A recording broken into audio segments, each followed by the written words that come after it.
Ronald the Rules Lawyer. In March, Hasbro and Wizards of the Coast shuttered the 3D virtual tabletop project called Project Sigil. People will remember that this was the main highlight of the world reveal trailer for the new edition 5.5e, which I and the community increasingly call it. It was supposed to be a fully 3D experience and serve the expected huge influx of new D&D players coming in from having watched the D&D movie and played Baldur's Gate 3. And while I was making this video, it's been revealed that 3 leading figures for D&D are leaving. Chris Cow, Vice President of Digital, who was overseeing Project Sigil, as well as the 2 leading designers for D&D, Jeremy Crawford and Chris Perkins. I think it's fair to conclude that 3 major departures in such a short period of time is related to turmoil within the company as a result of how the new edition has fared and Project Sigil. This virtual tabletop was also core to their business plan. People will remember during the OGL crisis, them releasing this draft virtual tabletop policy. There was a big public outcry to their effort to eliminate third-party publishers who support their game. They appeared to roll back on much of that initial plan, but they clung to this idea of having a monopoly on providing a virtual tabletop that lets you play D&D that was visually appealing. This policy said, what is not permitted are features in third parties who make virtual tabletop that don't replicate your dining room table storytelling.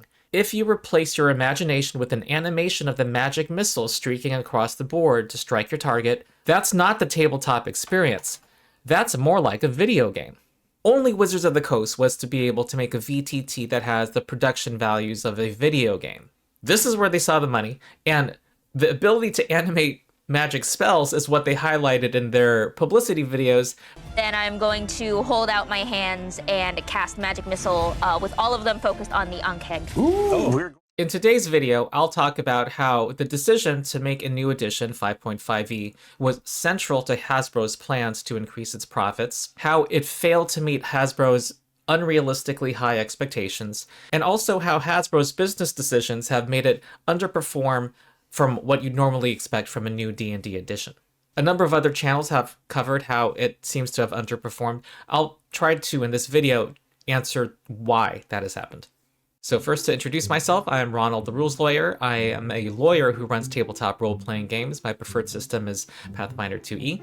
Support my Patreon. I don't make money as an attorney. For an explanation, see the video whose thumbnail is on the screen. Supporting my Patreon gives you ad-free early access to most of my videos and exclusive content. Alright, my videos are long, most of them, and I like to have outlines to organize my ideas. So this is what I plan to go over. I want to talk about how 5.5 has fared and how it compares to Hasbro's expectations, and then talk about why it failed. So first I'll talk about how 5.5 has underperformed. To be clear, this video is about how it has failed for Hasbro, not as a game. Some people may prefer it to its predecessor. I'm talking about how 5.5 has failed as a business venture, because I'll talk about it more in this video. The decision to make 5.5 was prompted by Hasbro's desire to eliminate competitors, not by the game designers trying to address widely recognized issues in the previous design. I expect there to be some pushback on this idea that 5.5e has underperformed, because Hasbro has announced that it is the fastest selling edition in D&D history. We will examine that claim, but haven't we also learned not to trust Hasbro by now? Because let's be real, sales for D&D should spike when you release a new edition. Here is a chart derived from numbers from Ben Riggs' recent book, Slaying the Dragon, which shows TSR's spike in sales in 1989 when they released AD&D 2nd edition. And Hasbro had huge expectations for D&D. This is an announcement to their investors from October 2022 titled, Hasbro announces plan to grow profit 50% over the next 3 years. This plan was called Blueprint 2.0. They expected Hasbro Pulse, their online toy store, and D&D Beyond to grow from 20 million accounts to 50 million accounts by 2027.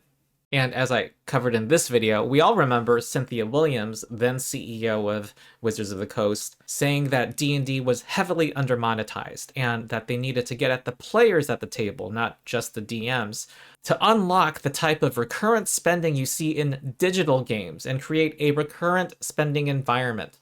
Hasbro Bro CEO Chris Cox talked about a 4-quadrant strategy for D&D that included the D&D movie and the Baldur's Gate 3 game and D&D Beyond. He called D&D the real poster child for Blueprint 2.0, not Magic the Gathering, not any other part of their portfolio, but Dungeons and Dragons. Notably, during this fireside chat with investors in, I believe, November 2022, they had just gotten bad news. Bank of America had just downgraded their stock because of how poorly they had been handling Magic the Gathering. D&D was supposed to be the cause for hope that they presented to their investors.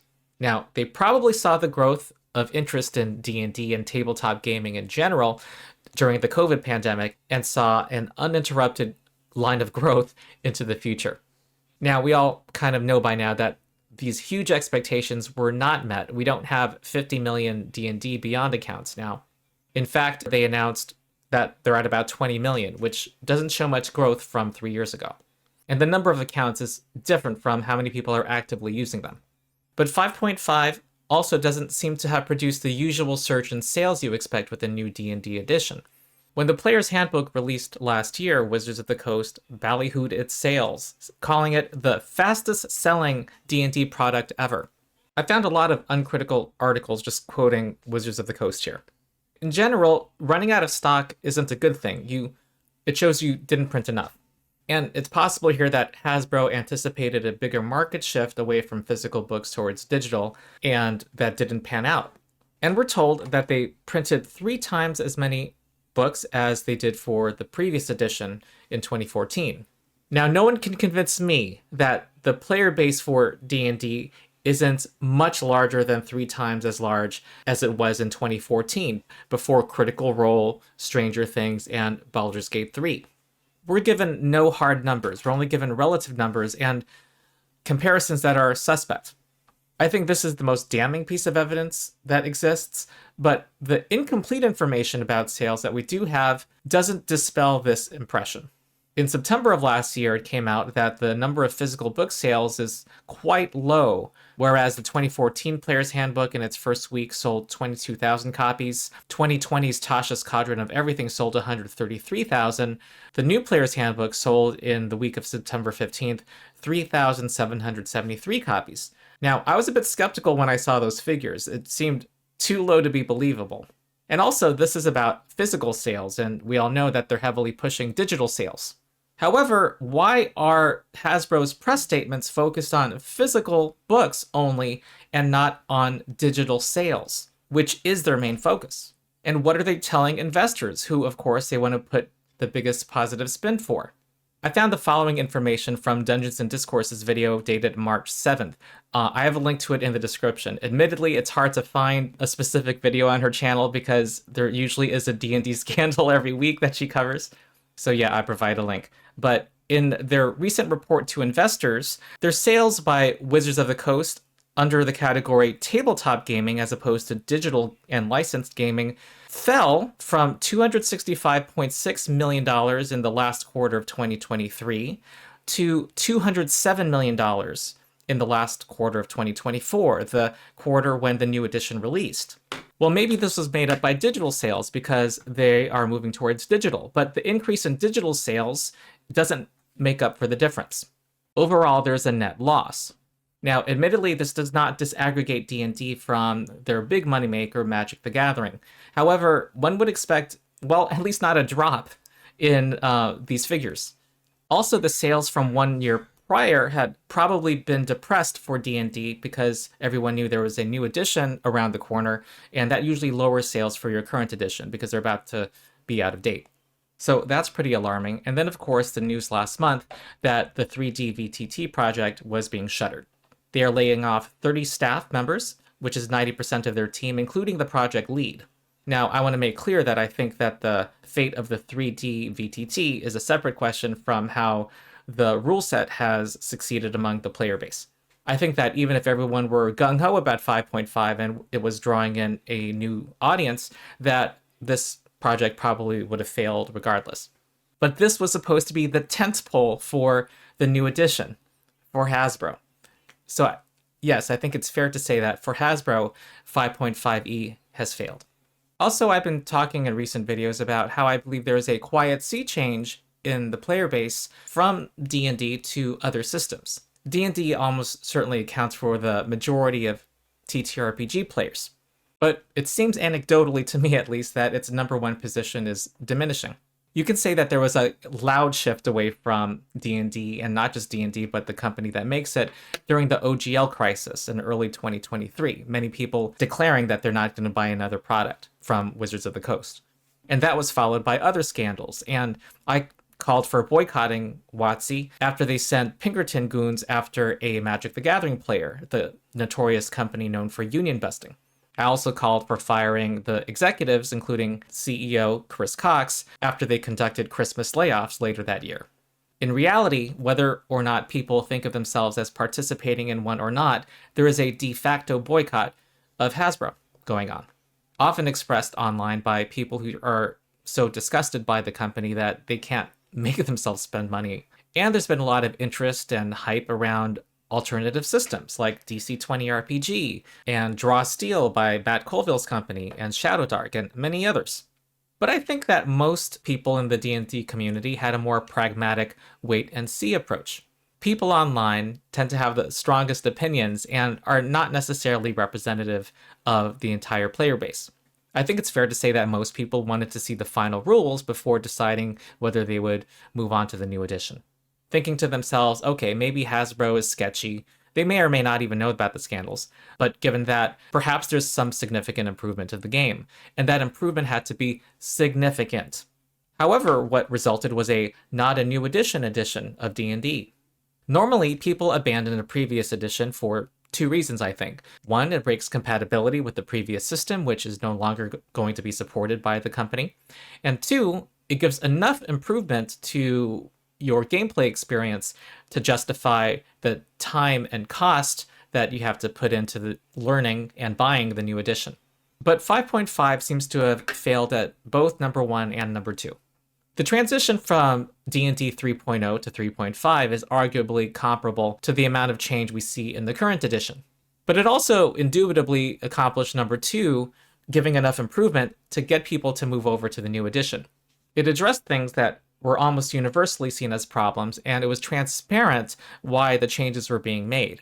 Here's a Reddit thread. Basically, these are the top voted comments. There was a consensus that it improved upon its predecessor. It was a bug fix, more balanced, and a no-brainer to switch. However, the new edition, 5.5, doesn't succeed at either of these objectives to convince people to switch over. It went out of its way to not break compatibility, and it did not address common complaints. Even before the release of the rules, there was, in my opinion, a notable lack of excitement about switching to the new game, even among the people you would expect to be the most committed and excited. In the subreddit for 1D&D, where all of the quote-unquote playtest documents were discussed, which produced its own kind of self-selecting group of people, this survey was held, where 25% of the respondents felt ambivalent or worse about the new edition. Yes, a minority, but still remarkably high.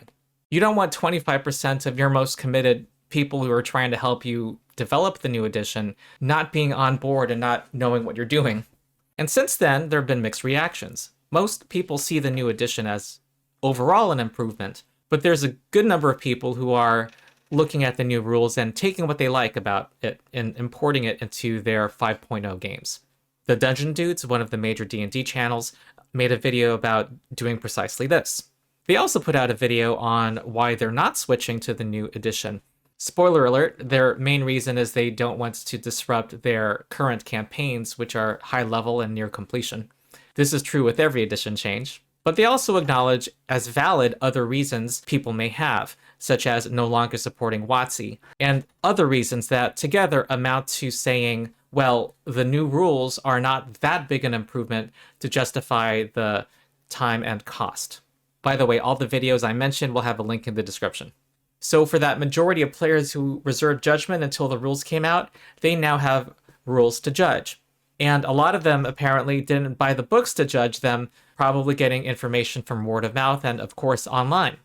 And they didn't see enough improvement to justify the time and cost. I think many of these players are sticking to the old rules and not giving more money to WOTC, or looking at other game systems. From the standpoint of Hasbro executives, this, what I'll call the quiet majority, is maybe not as loud, but their behavior is more alarming to them. Now, why did this edition fail? Back to my outline. I go over the OGL plan, I'll call it, which has several components, the staffing morale crisis within WOTC. Then I talk about how the design of the new edition was informed by the fact that it was an economic decision to create it, which in turn distorted and limited the design process. First, let's talk about the OGL plan, which was not simply about revoking the OGL. It was part of an overall bigger plan. There's a famous quote from Mark Twain that history doesn't repeat itself, it rhymes, to which I would add, except when it repeats itself. Everything we've seen in the past year, from the tepid take-up of the new edition to the failure of the 3D virtual tabletop, is all rooted in Hasbro's failed plan to aggressively grow D&D, where they failed to understand their own product or their own audience. Their plan included eliminating the very third-party companies who were responsible for D&D's dominant market position, who had funneled people to it by supporting D&D. I never took college economics, but I'm sure there's a lot of rich material here for a college course. Hasbro had a business plan almost identical to what they tried to do with D&D 4th edition, and Dungeons & Discourse did a good video about what they tried to do with 4E. In 2007, while designing 4E, Wizards of the Coast saw a seemingly limitless, untapped market of video gamers that they wanted to go after. This was when World of Warcraft was at its peak, and actually when they designed 4E, there's a lot of clear inspiration from that game. They tried to restrict third-party publishing for 4E by not releasing it under the OGL, but through a more restrictive license, the GSL, which very few third-party companies published under. They also wanted to solve the historic problem that TTRPG companies have of people buying the rulebook and not buying much more beyond that by launching a monthly subscription service, and it was called D&D Insider, where you could create and maintain your characters, and this would also be linked to a 3D virtual tabletop. This time with Wizards of the Coast, it has been very similar. They wanted to go after video gamers who, remember, engage in recurrent spending. Many of them will want to play D&D after playing Baldur's Gate 3, which, by the way, did not have microtransactions and recurrent spending, something that Hasbro probably was not happy about. They wanted to shut down third-party publishers by revoking the OGL. They want people to pay a subscription to play D&D and subscribe to D&D Beyond, where not only must you create your characters, but you also have to subscribe to access your books. And of course, a 3D virtual tabletop to give that flashy video game experience to those people who watched the D&D movie or played Baldur's Gate 3. Give them that high-quality AAA experience playing D&D. Now, as then, the idea was to go after a large, untapped market, much larger than the current market, even if it alienated some of the current players. You may be interested in my previous videos covering a lot of this, and I have a playlist on my channel. Basically, the plan was for the new influx of players that they expected to create a situation where they have to engage in recurrent spending in order to play D&D. That required revoking the OGL so that Wizards of the Coast alone can publish D&D. That required a new edition of the game so that they could publish something outside the OGL that people couldn't produce material for, and revoking the old rule set by revoking the OGL. They also needed a monopoly on tools that you need to play D&D that most people expect. A digital character creator, digital books, no PDFs of books that you own that nearly every other TTRPG company makes. And they want to be the only ones producing a 3D virtual tabletop for all of those new players who are coming to D&D because they want to play a video game. Their plan was more than having just a walled garden that you walk into and you are kind of trapped once you walk in and have to continue to pay money to play. They wanted to be the only garden on the block. That is why they were clinging so hard to revoking the OGL, even when it was a huge PR disaster and hemorrhaging goodwill. They tried to gaslight the community, claiming that their new document was just a draft. Sounded like movie villains at one point with their infamous "they won and so did we" statement. And they tried to deceive the community with a second version of the OGL, even putting out what they called a playtest survey, so absurd, a playtest asking players what they think and checking off boxes, what they think about a draft contract between Hasbro and third-party companies. That was the version where they were desperately trying to retain the monopoly on the ability to animate the magic missile spell. Revoking the OGL to monopolize how you play D&D was the key pillar of their financial growth strategy. If you look at everything in this new list, it depended on revoking the OGL. And in this schema of theirs, the new edition of the game did not have to be excellent. The monopoly would take care of it. Once the community prevented them from revoking the OGL, their plan for exponential growth for D&D was really on life support. They not only lost their legal mechanism to have a near monopoly, but they also squandered community goodwill, including the third-party publishers who had been crucial to helping D&D become dominant. This is a hobby where you need the buy-in of the most passionate people, whether that's third-party publishers or dungeon masters. You need them to popularize your game, and this is conventional wisdom in the TTRPG sphere. But Hasbro disregarded that and used conventional Wall Street and tech bro wisdom. You don't need to cater to those people. You got the D&D movie, you got your brand, you've got Baldur's Gate 3, and AI can be your dungeon masters. And what happened since has been various nails in the coffin on a lid that was kind of already on the coffin. In 2023, the D&D movie, while very good as a movie, did not perform as well as Hasbro hoped. Baldur's Gate 3 was a huge commercial and critical success. However, it did not lead in a huge upsurge in D&D players and people signing up for D&D Beyond. Now, if you doubt me, I'll just say that we know that Wizards of the Coast will be announcing a big increase if that were true. When that didn't lead to what they had hoped for, the dream was probably dead. Then in 2024, they started to try to build up hype around Project Sigil, hoping to net in some Baldur's Gate 3 players. In fact, they opened one of their trailers that way. So many of us played Baldur's Gate 3. What in the sweet hells were you thinking? But there wasn't a surge in interest from outside the community, and the community itself was already hyper aware of any monetization strategy that might come with any VTT. A 3D virtual tabletop screams for content packs so that dungeon masters can run adventures. There's a lot of labor that goes into creating 3D assets and designing 3D maps. The OGL scandal, just like a disease prompts the body to protect itself by creating antibodies to protect against future infection, had inured the player base against future WOTC shenanigans. No new Hasbro initiative or deception could penetrate the chastity belt of an outraged community. Everyone with a brain probably knew the VTT was already dead in the water, which, in retrospect, probably was going to fail even without the OGL scandal. The whole appeal of the VTT was the mega graphics. We chose the Unreal Engine for several reasons. Reason number one, make it look dope. But if you want graphics, well, Baldur's Gate 3 delivered that, and I made a video a couple of years ago about how Baldur's Gate might have saved D&D in the short term, but it spelled doom for the virtual tabletop. It's not even clear the executives understood the difference between a video game and a virtual tabletop, and why you would want to play one versus the other. The only hope left for the VTT was that the new edition was going to bring in a new surge of interest into the game. And we haven't seen a significant enough surge of interest for that. And so after the release of the last core book of 5.5, that's when we got the announcement of the virtual tabletop shutting down.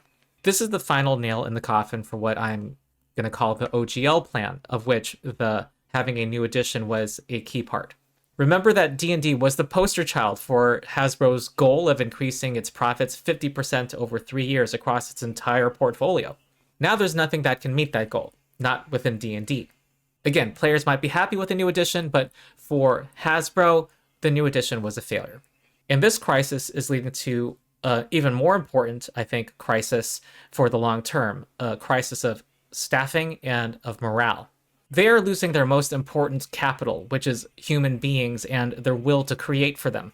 There have been a number of things the last several months where it's just baffling that a company with the budget like Wizards of the Coast would let them get through basic quality control, like the stealth and hiding rules, which nobody can understand. Companies with much smaller budgets like DC-20 RPG have produced stealth and hiding rules that are more functional. And ever since the new player's handbook came out, there have been numerous complaints and bugs with D&D Beyond. And there's a sense that the staff is kind of overwhelmed. And generally, there have been complaints about the current state of D&D Beyond. These are likely related to the staffing cuts at Hasbro. In 2023, early in the year, they laid off 800 people, and at the end of the year, right before Christmas, 1,100 more. This naturally affects the quality of your work. Fewer people, less quality, and also affecting the morale of the people who are left. From my readings in the Pathfinder 2e subreddit from people who used to play D&D, they observed a noticeable downturn in quality in the last few years. Some people point to the publication of Tasha's Quadrant of Everything or Monsters of the Multiverse, but many people point to the publication of Spelljammer in 2022 as what they call the last straw. And then there was the OGL scandal. And okay, imagine how upset you were as a player. Imagine, however, working for Wizards of the Coast at that time. These are likely among the most passionate people in the hobby who wanted to make working for D&D their life's work. Imagine how invested those people would feel, and how would you feel if you were working for a company that did the OGL scandal and the numerous other scandals since? Would you still be putting in extra hours? Would you be nearly as excited to produce knowing who you're working for? And then on top of that, the layoffs that happened in 2023. And a lot of them hit Wizards of the Coast in particular, which this article says was baffling. I'll read some quotes. It says, at time of writing, it's unclear why Hasbro has chosen to lay off employees at the single strongest company in its portfolio. This year, Wizards debuted a critically, if not commercially successful major motion picture, earned a Game of the Year trophy at the 2023 Game Awards, and was consistently profitable, but Hasbro's still sacking its employees. It's the sort of math that only makes sense if you've got shareholders to placate. The traditional impact of these sorts of layoffs on video game studios has been to tank morale and destabilize the business. If overwhelming success can't protect your company from cuts, then the smart response from workers is to take your talents elsewhere. We're talking about years of experience and also relationships that have developed internally, all of that being flushed down the drain for a quarterly report. Sven Vincke of Lair Studios, which makes Baldur's Gate 3, said that of the people on the D&D team he initially worked with for Baldur's Gate 3, almost none of them are left due to the layoffs. And of course, that game was a huge success for Hasbro. Now Hasbro says it wants to go all in on becoming a digital play company. But the difference between Baldur's Gate 3, a video game made with a lot of passion and has no microtransactions, to whatever Hasbro and WOTC are thinking right now is night and day. They want to replicate the success of Baldur's Gate 3 many times over, but the people responsible for Baldur's Gate 3, most of them are laid off or gone. And the people left behind, well, I wouldn't blame them if they didn't particularly want the company that they work for that has proven itself antithetical to gaming to succeed. This, in the end, might be ultimately what leads to the downfall of D&D at Wizards of the Coast. There can't be anyone to right the ship because their own decisions have made it so that the people who could do so are gone, and that the people who are left don't have the will to do so. Now, onto the design of the new edition itself, and I already put out this video, it's on the screen, a negative one where I focus on some specific rules and subsystems in the new player's handbook. In this video, I'm going to take a step back and talk about how things got to that point, the situation that has meant that there has not been a huge surge of interest in the game, one that you typically see with the new edition. When trying to understand anything, it's important to understand why it happened in the first place. And I think it was pretty apparent that it was economic, not design considerations that were driving this new edition. I did a video that included an extensive clip of Stephen Glicker from Roll for Combat sharing that Wizards of the Coast used the fact of a new edition coming up as a weapon in order to force the company that made D&D Beyond to sell to Wizards of the Coast. I'll play the clip. And the whole reason they're even making a new system is because of the OGL. The whole reason they're making 6th edition is because they did not have the power to control 5th edition anymore. They didn't even want to make a 6th edition, okay? This was not something they decided to do. This was something they wanted to do so they can better control the market. There's a huge story behind here. I know people working on the VTTs. I know people doing this. we know the whole reason that D&D Beyond was even purchased is because D&D Beyond had a perpetual license for 5th edition, and they tried to buy it and they said no, we have no reason to sell it to you, because they were printing money. So they literally made a 6th edition to get D&D Beyond to be sold to Hasbro. They had a clause that said if That's they it. switch edition, then they Yeah. can. Yeah. I actually think Wow. that's Okay. the main reason. And so Wizards then was like, okay, cool, we're going to make a new edition and we're not going to license that to you. And so you got nothing. So either Correct. sell it to us now for a bunch of money, or you get 0 and you become like, you know, worthless, and people, then your money goes away. Was that the power play basically? Yes. Yeah. Jeez. Yeah. This meant that the immediate cause of the new edition was trying to eliminate competitors, not just through the maneuver with D&D Beyond, but also having a new edition that is outside the OGL that other companies cannot produce material for or provide VTTs for. And by the time, at least for me, the first playtest document, quote-unquote playtest, came out, it was apparent that there wasn't a coherent design vision. There were never any clear design goals from the designers, no explanation of why they were doing a new edition, no talking about any problems in the old edition that they were trying to address. In 2013, Wizards of the Coast put out regular articles explaining their design goals for what would eventually become 5e.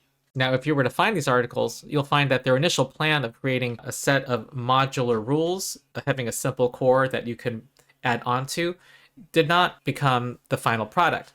However, the general direction they were going in was pretty clear from the beginning, that they wanted simplification of the game versus where D&D was at with 3rd and 4th editions, and try to bring players from all previous editions and try to get the greatest hits of each edition. In contrast, when 1D&D, the new edition, was announced in their world reveal trailer in 2022, we were assured that they had already come up with a perfect game. We did a smart thing with 5th edition by listening to the fans. And what came out of that process was a system that is stable, that is well loved, that incorporates the best elements of earlier editions. Now that we have that... Which begs the question, if there's nothing to fix, then why are you making a new edition and releasing playtest documents that are not communicating what they are changing and why, not in any discernible way? One immediately got the impression that the instruction to make a new edition did not come from the designers, but from corporate. Make a new edition, but don't call it a new edition. Don't change too much, because 5e was our best-selling edition in our game's history, so don't rock the boat there. But also change enough so that it's a new edition and people have to buy the new books. Now, this was in fall 2022, and a few months later, we would soon learn that since it would be published outside the OGL, having a significant amount of change was necessary so that only Wizards of the Coast could support it. Since it would be published outside the OGL, no one could try to stealthily publish for and support it using the ashes of whatever remained of the OGL and the 5.0 rules published under that. It had to be different enough that you couldn't do that. This lack of coherent vision, this lack of clear goals, besides making a new edition, led to the Unserious design process that we had, which lacked a real playtest. I did a Lawyer's Critique series, a series of videos in fall of 2022, before the OGL crisis, back when I was attempting to give constructive feedback to help the process along and to empower the player base to demand more from their designers. I say a lot of things in those videos, and I'll link to the playlist in the video description. I'll repeat only a couple major points here. Immediately, I said that the first and main problem for this design process was that they were not calling it a new edition. I'm Ronald, the rules lawyer, and I want to tell Wizards of the Coast to stop the bullshit. We know you are making a new edition. This had two problems. First, it limited the design space and what could possibly be improved. And related to that, it prevented meaningful feedback from their own player base. Because there was no admission that there was anything wrong with the old edition, it's not a new edition they're making after all, then there was a lack of common ground of what are we doing and why. There was no common understanding of that. And they did a bunch of surveys where they never got input or asked for input on what the goals of the new edition should be. And I'm not even talking broader goals, but even at the more micro level. There were a number of problems in their surveys. Here's one of the videos I did, where they didn't ask the respondents whether they actually playtested the so-called playtest rules. They didn't ask for input on what problems to address. It's well known that a lot of D&D players, even veteran players, get confused by the bonus action distinction. And bonus actions, I came to discover while making those videos, were never playtested. The last playtest document in 2013 didn't have bonus actions. They never asked if we wanted to have prices for magic items, whether we liked that nearly every class has 4 of 6 saving throws that never advance. They didn't solicit opinions about divisive mechanics like legendary resistances. When they decided in one document to group all spells into 3 lists, they never explained why they were doing that. And still they asked us to check off a box on our level of satisfaction about the change. Same thing with grouping classes into 4 class groups. No explanation of why they were thinking of this decision and the pros and cons for people to consider. I've heard the defense made that you want to not taint the sample. Now, that would only make sense if you're conceiving of your surveys as a marketing survey instead of as a dialogue with your community. You generally don't want to design by committee and cater to the lowest common denominator. You want to have the best quality thought put in play.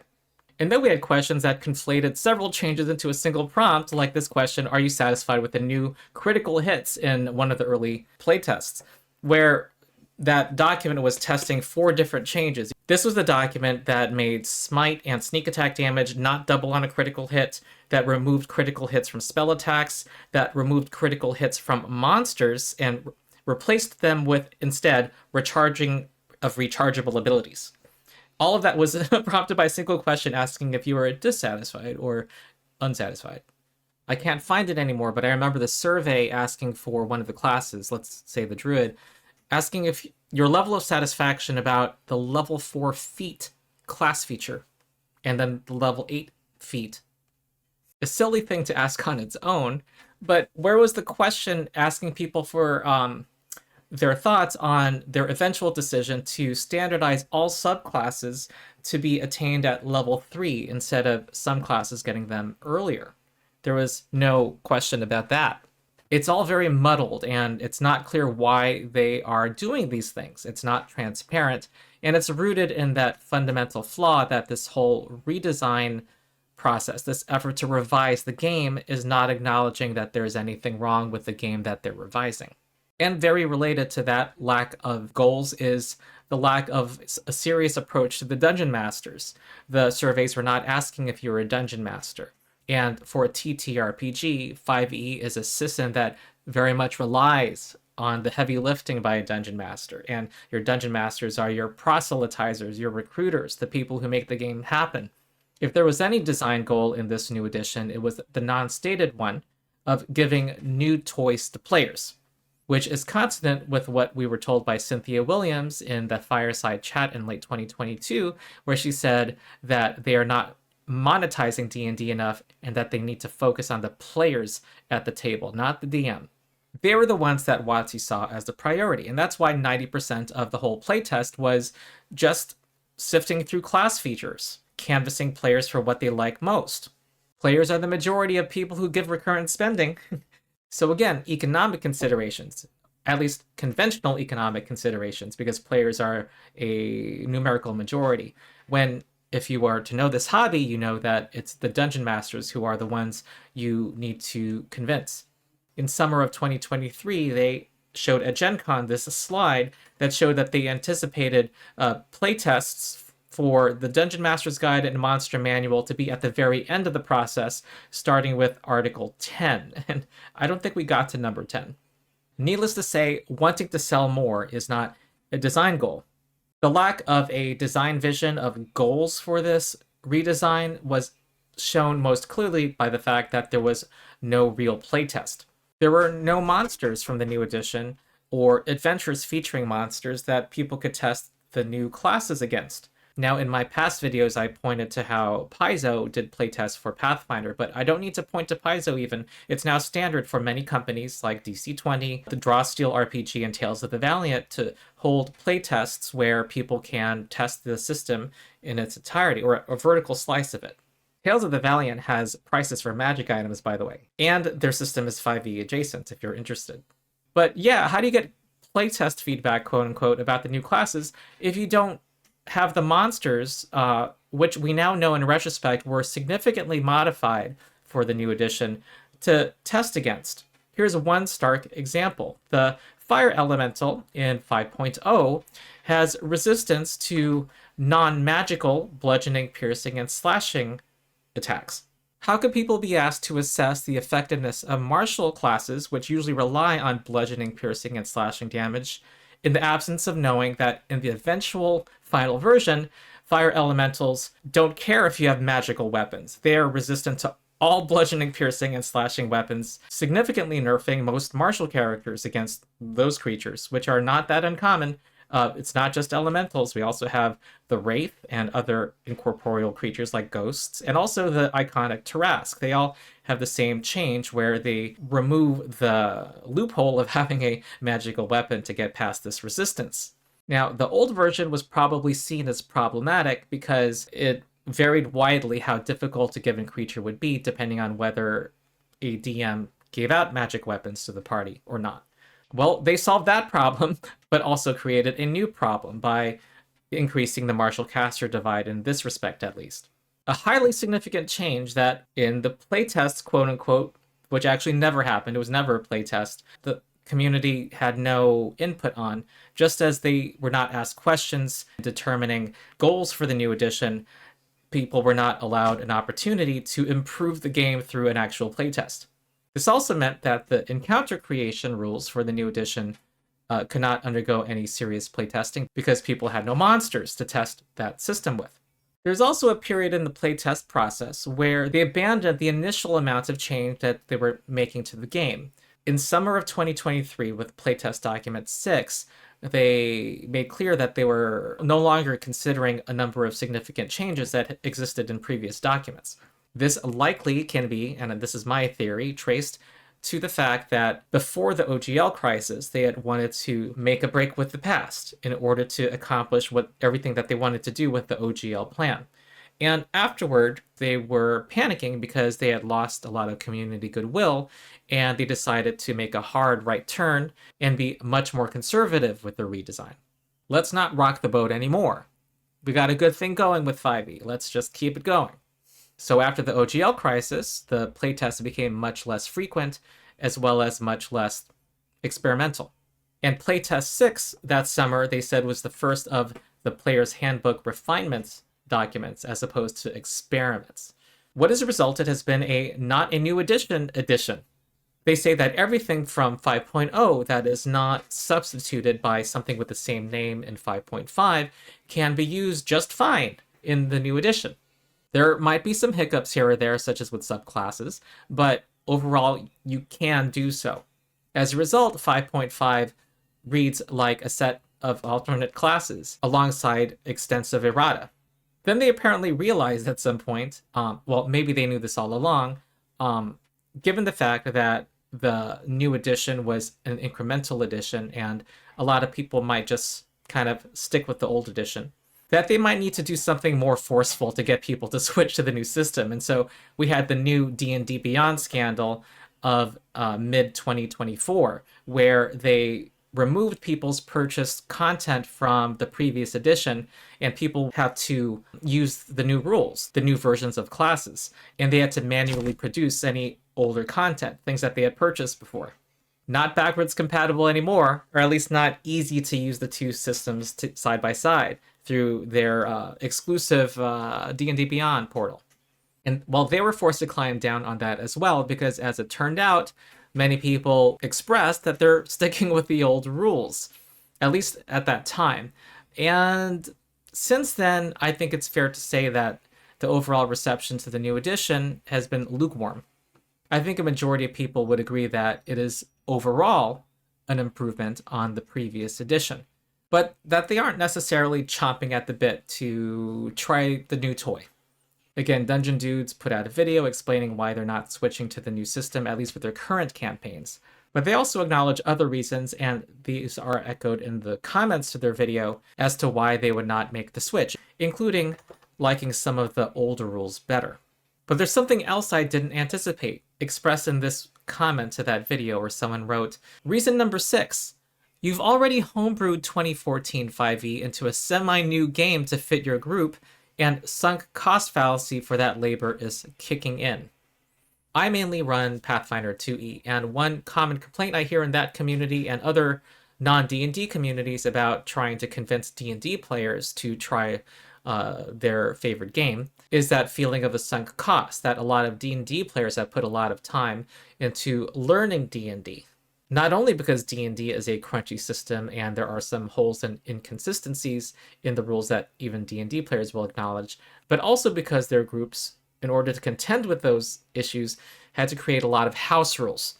So there's the common experience of pointing out an issue with a specific rule and being met with some version of what's called the Oberoni fallacy, which could be summarized as saying, well, if the rule is bad, just ignore it.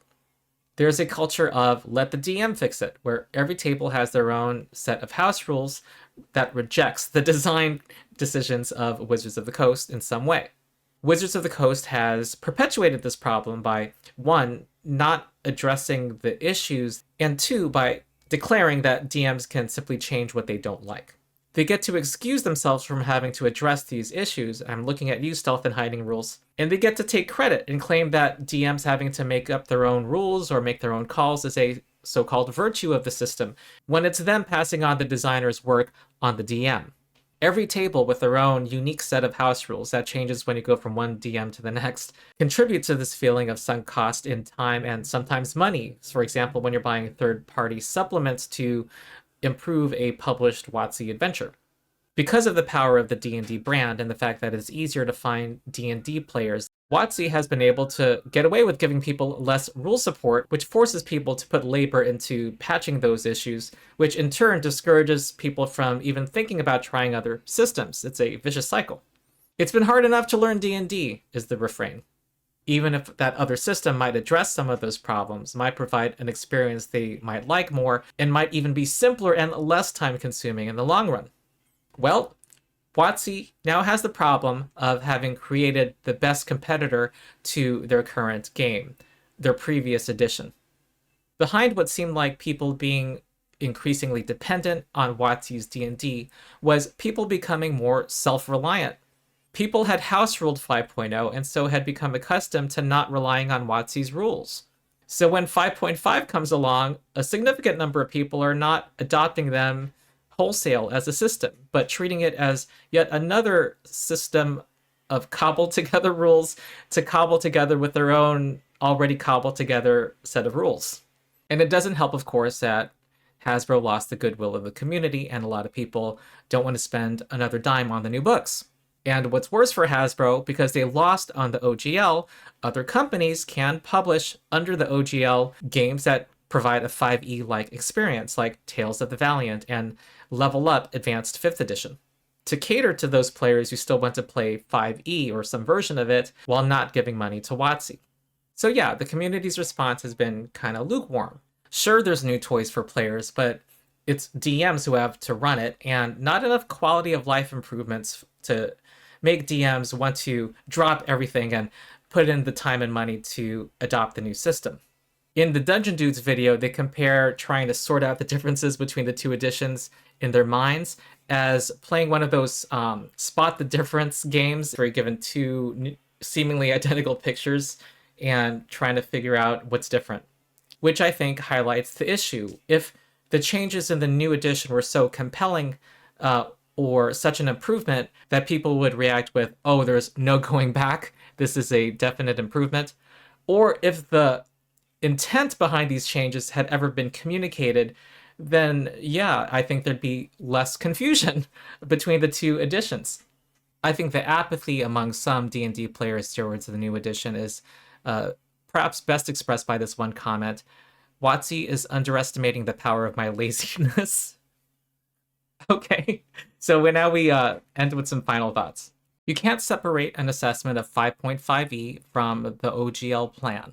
WOTC was trying to make a break with the past so that they could publish a new edition that only they could provide. And failing at revoking the OGL really screwed the pooch.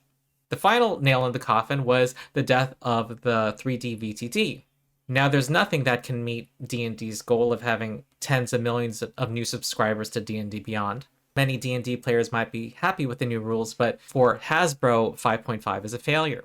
So what's in the future for Hasbro? Well, they've lost the community goodwill. It's standard to condemn Hasbro at every opportunity now. In fact, when I made a video recently defending Hasbro against Elon Musk, I was jumped on by a number of commenters who didn't even like that. I don't see them recovering over the next few years.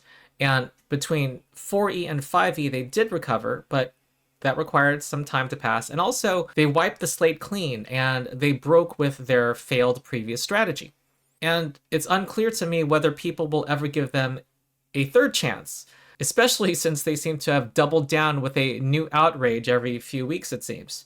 I wasn't around during the time of 4E, but I'm going to guess that the wounds are deeper.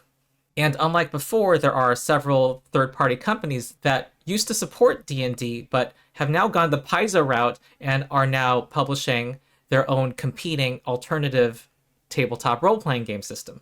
Steve Glicker of Roll for Combat, in his video on the shutting down of the 3D VTT, says that from his contacts within the business, Wizards of the Coast is going to focus more on branding and licensing out D&D, which is still a powerful brand, but that developing D&D as a game is no longer a priority, at least from the big picture point of view. I want to end with a speech that Swen Vincke made at the Game Awards, where he presented the award for Game of the Year. His company had won the previous year's award. But it made waves in the video game community because of how it called out the corporate practices of video game companies. And it's quite resonant for anyone who has followed Hasbro over the last few years. He said that he had consulted an oracle about who will be winning the award the following year, and this is what he said. The oracle told me that the Game of the Year 2025 was going to be made by a studio who found the formula to make it up here on stage. It's stupidly simple, but somehow it keeps on getting lost. Studio made their game because they wanted to make a game that they wanted to play themselves. They created it because it hadn't been created before. They didn't make it to increase market share. They didn't make it to serve as a brand. They didn't have to meet arbitrary sales targets or fear being laid off if they didn't meet those targets. And furthermore, the people in charge forbade them from cramming the game with anything whose only purpose was to increase revenue and didn't serve the game design. They didn't treat their developers like numbers on a spreadsheet. They didn't treat their players as users to exploit. And they didn't make decisions they knew were short-sighted and function of a bonus or politics. They knew that if you put the game and the team first, the revenue will follow. They were driven by idealism and wanted players to have fun. And they realized that if the developers didn't have fun, nobody was going to have any fun. They understood the value of respect, that if they treated their developers and players well, those same developers and players would forgive them when things didn't go as planned. But above all, they cared about their game because they loved games. It's really that simple, said the oracle. Very eloquent words. And if what he says is true in the video game industry, it is even truer in the tabletop role-playing game industry. The players, the dungeon masters, the designers are all invested and want games like D&D and others to succeed. They're the ones to look to and serve, not the investors who couldn't care less, who just see it as a number on a spreadsheet, who, if it's not meeting targets, they'll just pour their capital out of one glass of water into the next corporation. And here my final note was going to be talking about the new golden age in tabletop role-playing games that I think we are entering. Here's a video of mine where I disagreed with Ben Riggs, author of Slaying the Dragon, who had argued that D&D no longer dominating the hobby the way it used to was bad for the hobby. In that video, I take a step back and say, hey, there's been an increase culturally in gaming in the long run. That's a real thing. And people are finding ways to play D&D and other tabletop role-playing games without giving money to Hasbro. And I say, thank goodness that the OGL was not revoked and that the community won, so that companies can continue to legally publish and develop these games. This fosters a healthy ecosystem where good old market competition, where competitive capitalism without a monopoly can improve products for players. We just have that issue of the tariffs that started to increase as I planned this video. I'm probably not going to make a video about this, but I'll refer people to this video on the screen where Steve Glicker talks about the devastating impact this likely will have on a number of companies who produce physical games, because a lot of those are produced in China. Tariffs are basically taxes that affect companies directly and affect consumers indirectly by increasing everyone's prices. We'll see what happens. But of course, if you're looking for something to do about this, there are many protests going on in the country. Here's some footage of what happened on April 5 around the country against Donald Trump. And I would refer people also to some of my other videos where I talk about politics, where some commenters told me to stop doing so and to focus on gaming. Well, this is where we're at. Everything's connected. So that's how I abruptly end my video. If you enjoyed, please like and subscribe. Also support my Patreon for ad-free early access to most of my videos and exclusive content. And also join my Discord community. We are over 6,000 people. We talk about Pathfinder and other gaming. And if you're interested in playing Pathfinder 2e, first of all, check my channel. But also we have a drop-in, drop-out organized play system called Endless Tale Tavern within my Discord server. So that's it. I've been Ronald the Rules Lawyer. I'll see you next time.